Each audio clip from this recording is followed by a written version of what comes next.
અમદાવાદ પોલીસને મળી મોટી સફળતા। રાજસ્થાનના ઉદયપુરનો કુખ્યાત નઈમુદ્દીન ઉર્ફે નઈમ શેખ અને તેના સાગરીત કુંદન કુશવાહાને દબોચી લેવામાં આવ્યા છે।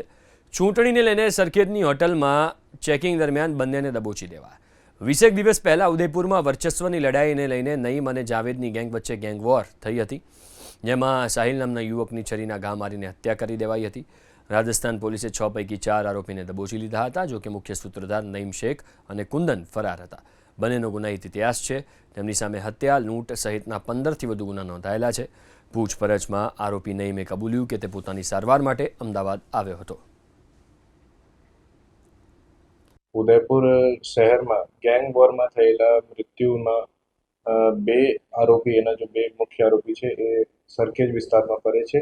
એના તરત જ એક્શન મોડમાં આવીને એલસીબી ઝોન 7 એ બંનેના ધરપકડ કરી હતી અને પૂછપરછ દરમિયાન તેની ઓળખ જાવેદ ઠોકર, નઈમ ઠોકર ગેંગના એ ગેંગ કરીને એની ઓળખ આપી અને નઈમ ઠોકર ગેંગના મેઇન સૂત્રધાર નઈમ શેખ અને બીજા કુંદન કુશવાહ કરીને એની ઓળખ આપી।